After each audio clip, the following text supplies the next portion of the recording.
একদিন ভারতের এক মোটা ও শক্তিশালী মেয়েটি বাংলাদেশের এক চিকন ও দুর্বল মেয়েটিকে দেখে ব্যঙ্গ করে হাসতে লাগল। সে ঠাট্টা করে বলল, তুই রাস্তায় বেরোইছিস কেন? একটু বাতাস এলেই তোকে উড়িয়ে নিয়ে যাবে। কথাটা শুনে বাংলাদেশের মেয়েটির বুকের ভেতরটা হু হু করে জ্বলে উঠল। তার চোখে পানি চলে এলো, কিন্তু সে কারো সামনে নিজের দুর্বলতা প্রকাশ করতে চাইল না। কিছু না বলে দ্রুত সেখান থেকে চলে গেল। সে সোজা চলে গেল একটা আধুনিক সায়েন্স ল্যাবরেটরিতে। সেখানে গিয়ে সে অনেকক্ষণ ধরে খুঁজতে লাগল কিভাবে নিজেকে বদলানো যায়। হঠাৎ তার চোখে পড়ল একটা বোতল ভর্তি কেমিক্যাল। বোতলের গায়ে লেখা ছিল এক্সট্রিম পাওয়ার বুস্টার। এক মুহূর্ত দেরি না করে সে সেই কেমিক্যাল খেয়ে ফেলল। কয়েক মিনিটের মধ্যেই তার শরীরে অদ্ভুত পরিবর্তন আসতে শুরু করল। পাতলা হাত মোটা হয়ে গেল, দুর্বল পা শক্তিশালী হয়ে উঠল, শরীর ভারী ও বলবান হয়ে গেল।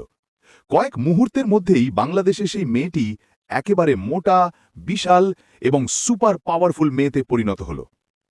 এবার সে আর দেরি করল না। ভারতের সেই মেয়েটির সামনে গিয়ে দাঁড়ালো এবং চ্যালেঞ্জ ছুড়ে দিল, তুই অনেক বড় বড় কথা বলিস, এখন দেখা যাক কে বেশি শক্তিশালী। চ্যালেঞ্জ শুরু হলো। প্রথমে ভারতের মেয়েটি তার শক্তি দেখাতে একটা আস্ত বিমান কাঁধে তুলে ফেলল। সবাই অবাক হয়ে তাকিয়ে রইল। বাংলাদেশের মেয়েটিও পিছু হটল না। সে দুহাতে ধরল একটা বিশাল পাহাড়ের পাথর আর মুহূর্তের মধ্যেই সেটি তুলে আকাশে ছুঁড়ে মারল। পাহাড়ি ছেলে যেমন শক্তিশালী হয়, তেমনি সে তার শক্তির প্রমাণ দিল। দুজনেই সমান শক্তিশালী প্রমাণিত হল। কেউ কাউকে হারাতে পারল না। তাই ঠিক হলো বিজয় নির্ধারণ হবে আপনাদের ভোটে। তাই ভারতের মেয়েকে জেতাতে চাইলে কমেন্ট করুন ও সাবস্ক্রাইব করুন, আর বাংলাদেশের মেয়েকে জিততে চাইলে লাইক দিন ও সাবস্ক্রাইব করুন।